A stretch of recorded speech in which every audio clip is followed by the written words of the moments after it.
నమస్తే, నేను సిరి. గత ప్రభుత్వ హయాంలో చాలా మంది సోషల్ మీడియాలో చాలా మందిని కించపరుస్తూ బూతులు మాట్లాడుతూ వాళ్ళ ప్రభుత్వాన్ని అంటే ఏదైతే ప్రత్యర్థులు ఉన్నారో వాళ్ళని మాట్లాడుతూ మహిళలను కూడా లేకుండా చాలా జుగుప్సాకరమైన భాషనైతే మాట్లాడిన సంగతులు మనం చూసాము, వీడియోస్ కూడా చూసాము. అందులో కొంతమంది కూడా ఉన్నారు, ప్రముఖులు కూడా ఉన్నారని చెప్పుకోవచ్చు. అయితే ఇప్పుడు వాళ్ళ మీద కేసులు కూడా ఫిర్యాదు చేశారు. కేసులు ఫైల్ అవుతున్న క్రమంలో మరి వాళ్ళు అరెస్ట్ అవుతారా అవ్వరా అనే క్రమంలో కూడా కొంతమంది, అందులో ముందు వరుసలో పోసాని కృష్ణ గారు అయితే ఉన్నారు. సో ఇప్పుడు ఏంటంటే తను బయటికి వచ్చి మీడియా ముందు మళ్ళీ కూడా అదేలాగా మాట్లాడడం జరిగింది. మరి ఇంతకీ అసలు పోసాని కృష్ణమురళి గారి ప్రవర్తన ఏంటి అనేది కూడా ఇప్పటికీ అర్థం కాని పరిస్థితి. ఇంకా కూడా అదే విధంగా గతంలో ఎలా మాట్లాడారో ఇప్పుడు కూడా అదే విధంగా మాట్లాడుతున్నారు. సో దీని మీద మాట్లాడడానికి ఈరోజు మనతో పాటు ఉన్నారు ప్రముఖ రాజకీయ విశ్లేషకులు అంకమరావు గారు. నమస్కారం సార్. నమస్తే అమ్మ. సార్, ఇప్పుడు చూస్తుంటే గత ప్రభుత్వంలో సోషల్ మీడియాలో ఎంతమంది ఏ రకంగా మాట్లాడారో మనం చూసాం. మహిళలను కూడా చూడకుండా కూడా మార్ఫింగ్ ఫోటోలు అవి వీడియోస్ ఎలా వచ్చాయో చూసాం. అందులో అంటే మాట్లాడినవి చూసుకుంటే పోసాని కృష్ణమురళి గారు ఎలా మాట్లాడారో చూసాం. ఇప్పటికైనా కేసులు ఫైల్ అవుతున్నా కూడా వాళ్ళు భయం లేకుండా ఇప్పటికి కూడా చంద్రబాబు నాయుడు గారిని దూషిస్తూ మాట్లాడడం మనం చూసాం. దీన్ని అసలు ఎలా చూడాలంటారు సార్? ముందుగా పోసాని కృష్ణమురళి అంశం కనుక తీసుకుంటే గతంలో లోకేష్ బాబు అతని మీద పరువు నష్టం దావా వేయటం కూడా జరిగింది. దాని మీద ఒకటి తిరుగుతూ ఆ రోజు పెద్ద రచ్చరచ్చ చేశారు. నన్ను ఏదో చంపాలనుకుంటున్నారు, అది చేయాలనుకుంటున్నారు, ఇది చేయాలనుకుంటున్నారు చెప్పి నానా రకాలుగా మాట్లాడారు. సహజంగా ఏంటంటే మామూలు ప్రజలందరూ ఏమనుకున్నారంటే ఇది వాళ్ళెవరూ చేయరు, తెలుగుదేశం పార్టీ వాళ్ళు, ఇప్పుడున్న ప్రభుత్వం పెద్దలు కావాలని ఇతను బలిపశం చేయబోతున్నారు, ఏదన్నా జరిగితే వాళ్ళే ముందే ప్రణాళిక రచించేసి ఇతను బలిపశు కావడానికి సిద్ధమయ్యి ఆ విధంగా ఏమైనా మాట్లాడుతున్నారనే అనుమానం కూడా వ్యక్తం చేశారు. గతంలో ఎన్నికలు వచ్చినాయి, ఆ పార్టీ అధికారం కోల్పోయింది. ఆ పార్టీ అధికారంలో ఉండంగా ఇష్టారీతిన పవన్ కళ్యాణ్ గారిని, చంద్రబాబు నాయుడు గారిని, లోకేష్ బాబు గారిని చాలా ఇబ్బందికరమైనటువంటి, మీరు అన్నట్టు అది మనం మాట్లాడలేని భాషలో మాట్లాడాడు. సహజంగానే అతను రచయిత, చిత్ర పరిశ్రమలో రచయితగా కొనసాగుతూ తర్వాత నటుడిగా, తర్వాత దర్శకుడిగా అతను అనేక రూపాంతరాలు చెంది మొత్తానికి అయితే ప్రజల్లో పోసాని కృష్ణమురళి ఒక విలక్షణమైనటువంటి మనిషి అని, అంటే అతను మాట్లాడేది కావచ్చు, లేకపోతే అతను నటించే విధానం కావచ్చు, జనంలో ఒక ముద్ర అంటూ పడిపోయింది. ఆ తర్వాత పనిగట్టుకొని ఎవరైతే ముఖ్యమంత్రులుగా ఉండేవాళ్ళు వాళ్ళందరినీ పొగుడుతూ దినపత్రికల్లో మొదటి అంటే ముఖ చిత్రంలోనే ఆయన వాళ్ళ గురించి ప్రచారం చేసేవాడు అనమాట. అంటే వాళ్ళని ప్రశంసిస్తూ మామూలుగా చేసేవాడు. ఇవన్నీ కూడా గతంలో చేస్తూనే ఉండేవాడు. కానీ ఇలాంటి అసభ్యకరమైన పదజాలాన్ని వాడేవాడు కాదు.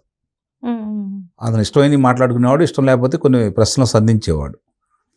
కాకపోతే ఏంటంటే మొట్టమొదటి నుంచి కూడా అతను కొంచెం విపరీతమైన ధోరణిలో ఉండేవాడు. సహజంగానే మామూలుగా మన జనాభా ఎట్టాలనుకుంటే కొంతమందిని వదిలేస్తారు. అతను కూడా అలానే వదిలేశారు. అతని గురించి పెద్దగా ఎవరు పట్టించుకోవాలి. దాన్ని అలుసుగా తీసుకున్నాడని అయితే నేను భావిస్తున్నాను. నిస్సందేహంగా మాట్లాడటం వేరు, నువ్వు సమస్యల గురించి మాట్లాడటం వేరు, ప్రజా సమస్యల గురించి మాట్లాడటం వేరు, ప్రభుత్వ వైఫల్యాల గురించి మాట్లాడటం వేరు. కానీ వ్యక్తిగత దోషం అనేది నిస్సందేహంగా అందరం దాన్ని ఖండించాల్సిన అవసరం ఉంది. అతను వ్యక్తిగత దోషం చేస్తున్నాడు, ఇప్పుడు కూడా చేస్తూనే ఉన్నాడు. నాకు ఇప్పటికీ అర్థం కాదు ఏంటి అతని ధైర్యం, ఏంటి అతని తెగింపు, ఎందుకు అలా మాట్లాడుతున్నారు అంటే చంద్రబాబు నాయుడు గారు ఈ కూటమి నన్నేం చేయలేని ధీమాలో ఉన్నాడా, లేకపోతే నేను ఇలానే మాట్లాడతాను ఇంకా రెచ్చగొట్టాలని, రెచ్చగొట్టి వాళ్ళు రెచ్చిపోతే అభిమానులు వచ్చి అతన్ని ఏదన్నా గొడవ చేస్తే దాన్ని అడ్డం పెట్టుకొని రాజకీయ లబ్ధి పొందాలని భావిస్తున్నారా అనేది ఇప్పుడు కూడా అర్థం కాని విషయం. సహజంగానే అతన్ని గురించి పట్టించుకోవడం మానేశారు జనాలు. ఇది కూడా గమనించుకోవాల్సిన అంశం. ఈరోజు అతను ఏదో వచ్చాడని చెప్పని ఎవరు కూడా దాని గురించి ప్రత్యేకంగా కూడా పట్టించుకోవట్లేదు. కాకపోతే ఇక్కడ ఏంటంటే ఒక వ్యక్తుల పేర్లు చెప్పుకొని అతను మాట్లాడే విధానం చూసుకున్న తర్వాత ఈ ప్రభుత్వానికి, ఆ శ్రేణులకి ఒకసారి జరుగుతున్నది ఏంటో మీరు కూడా గమనించండి. అలాంటి వ్యక్తి మీద చర్యలు తీసుకోవడానికి ఈరోజు న్యాయస్థానం కూడా కొన్ని విషయాల్లో అభ్యంతరం వ్యక్తం చేసింది. ఎందుకంటే ఎవరైతే ఇప్పుడు ఈ ప్రభుత్వం అదుపులో తీసుకుంటున్నారో ఇలాంటి రాతలు రాసిన వాళ్ళ గురించి ఒక వ్యక్తి న్యాయస్థానానికి వెళ్తే, హైకోర్టుకి వెళ్తే వాళ్ళు చురకలేయటం కూడా జరిగింది ఈరోజు. కాబట్టి ఇది గమనించుకోవాల్సిన అంశం. ఇప్పుడు అతని మీద పవన్ కళ్యాణ్ గారి అభిమానులు లేదా జనసేన కార్యకర్తలు కొన్ని చోట్ల అభియోగం మోపారు. అవును. మరి ఎప్పుడు దానికి సంబంధించిన తాకీదులు ఇస్తారో చూడాలి, ఆయన ఏం సమాధానం చెబుతారో చూడాలి. చట్టం తన పని చూసుకునే విధంగానే మీరు వెళ్ళండి. Right sir. కాకపోతే చర్యలు అనేవి భవిష్యత్తులో ఇలా మాట్లాడే వాళ్ళకి గుణపాఠం ఉండే విధంగా మాత్రం చేయాలని చెప్పి ప్రజలు కోరుకుంటున్నారు. అంటే ఇక్కడ చూస్తుంటే ఇప్పుడు పోసాని కృష్ణమౌళి గారు ప్రెస్ మీట్ లో మాట్లాడమే కాకుండా ఇద్దరు పేర్లని బయటికి తీసుకొచ్చి మాట్లాడడం ఏంటంటే, కొడాలి నాని ఇంకా వల్లభనేని వంశీ ఏం చేస్తున్నారు, వాళ్ళు కూడా మాట్లాడాలి కదా, ఎందుకు మాట్లాడట్లేదు, మన క్యాడర్ మాట్లాడాలి, వినిపించాలి కదా, క్యాడర్ ఎందుకు వినిపించట్లేదు, మాటలు ఏం చేస్తారు మహా అయితే అన్నట్టుగా మాట్లాడుతున్నారు. మరి దీన్ని ఎలా చూడాలంటారు? అంటే వైఎస్ఆర్సీపీ పార్టీ అభిమానులు అనుకుంటున్నారని మీరు అంటున్నారు. ఇప్పుడు మామూలుగానే వాళ్ళకి పరిస్థితులు అర్థమైపోయినాయి. చాలామందికి పరిస్థితులు అర్థమైపోయినాయి. కొంతమంది మేఘపోతు గాంభీర్యాన్ని ప్రకటిస్తున్నారు. అర్థమైందా మీకు? కొంతమంది మేఘపోతు గాంభీర్యాన్ని ప్రకటిస్తున్నారు. చర్యలు ఉంటాయని చెప్పి వాళ్ళకి స్పష్టంగా తెలిసిపోయినాయి. ఆ చర్యల్లో భాగంగా మనం మాట్లాడి పోలీసులు పని చెప్పడం ఎందుకు అని చెప్పని చాలామంది ఈరోజు పక్క తప్పుకుంటున్నారు. అది కూడా గమనించుకోవాల్సిన అంశం. ఇలాంటి వాళ్ళు మాట్లాడితే దానికి ఈరోజు అసలు దాని గురించి ఎవరు పట్టించుకోవట్లేదు.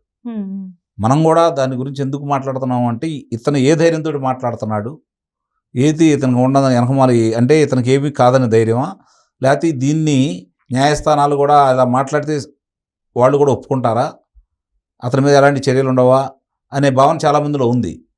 వాస్తవంగా ఇప్పుడు అతను మాట్లాడి గతంలో పవన్ కళ్యాణ్ గారి గురించి మాట్లాడినా, అంతకుముందు చంద్రబాబు నాయుడు గారి గురించి కావచ్చు, లేకపోతే ఈనాడు రామోజీరావు గారి గురించి కావచ్చు, ఏబిఎన్ రాధాకృష్ణ గారి గురించి కావచ్చు, ఆంధ్రజ్యోతి రాధాకృష్ణ గారి గురించి కావచ్చు, నాయుడు గారి గురించి కావచ్చు, వీళ్ళ లోకేష్ గారు, పవన్ కళ్యాణ్ గారు, లేదంటే చంద్రబాబు నాయుడు గారు, వీళ్ళకి సంబంధించిన దాంట్లో చాలా అంటే అది మనం మాట్లాడటానికి వీల్లేని విధంగా మాట్లాడిన మాట వాస్తవమే.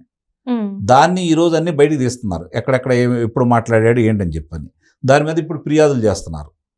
ఆ ఫిర్యాదుల్ని ఈ ప్రభుత్వం ఇప్పుడు కొంచెం కఠినంగానే తీసుకుంటుందని అయితే నేను భావిస్తున్నా. కఠిన చర్యలే తీసుకోవాలి. తీసుకుంటేనే మీరు ప్రజలకి మంచి సందేశం ఇచ్చినట్టు. ఇలా వదిలేస్తే ఇలాంటి వాళ్ళు ఇంకా కొంతమంది పుట్టుకుంటూ వస్తారు. ఇప్పటికే వర్రా రాఘవరెడ్డిని అదుపులో తీసుకున్న తర్వాత ఎక్కడ జారిపోవాల్సిన గుంటలు అక్కడ జారిపోయినాయి చాలామందికి. వీడియోలు కూడా పెడుతున్నారు కదా. ఇప్పుడు కాబట్టి ఇప్పుడు ఇతను మాట్లాడాడంటే ఏంటి, ఇది ఏ కుట్రకోణం ఉందని కూడా ఆలోచించాలి. అతను ఏదో తెగింపు లేకపోతే అతను మాట్లాడేటట్టు మిగిలిన మాట్లాడుకుంటే వాళ్ళకి తెలుసు కదా ఏం జరిగిద్దో. మాట్లాడితే ఏం జరిగిద్దో వాళ్ళకి తెలుసు, చూస్తూనే ఉండారు. వాళ్ళే అమాయకులేం కాదు, పిచ్చివాళ్ళేం కాదు. అధికారం ఉంది కాబట్టి మాట్లాడారు కొన్ని రోజులు. అధికారం శాశ్వతం అనుకుని మాట్లాడారు కొంతమంది. ఇప్పుడు అధికారం పోయింది కాబట్టి వాళ్ళకి వాస్తవ పరిస్థితులు కళ్ళ ముందు కనపడతానే ఉన్నాయి. కాబట్టి వాళ్ళ అదుపులో ఉన్నారు కొంతమంది. ఇంకా దాన్ని ఇప్పుడు పోసాని కృష్ణమౌళి మాట్లాడిన దానికి అతనికి ఏ ధైర్యంతో మాట్లాడాడు, ఏంటి ఆ తెగింపు, మనం కూడా అలా మాట్లాడాలంటే దానికి తగిన మూల్యమే చెల్లించుకుంటారు. అందుట్లో ఎలాంటి సందేహం అయితే ఏం లేదు. జరుగుతున్న పరిణామాలన్నీ కూడా అందరూ గమనిస్తూనే ఉన్నారు. ఇప్పుడు ఈ కూటమి మాత్రం తన పని తాను చేసుకుపోతానే ఉంది. చట్టబద్ధంగా న్యాయబద్ధంగా చేసుకునే పనులు కొన్ని చేయాలి, కానీ గుణపాఠం చెప్పే విధంగా కొన్ని కార్యక్రమాలు కూడా ఉండాలని ప్రజలైతే కోరుకుంటున్నారు. అందుట్లో నేను కూడా ఒకడిని. Right sir, thank you so much sir.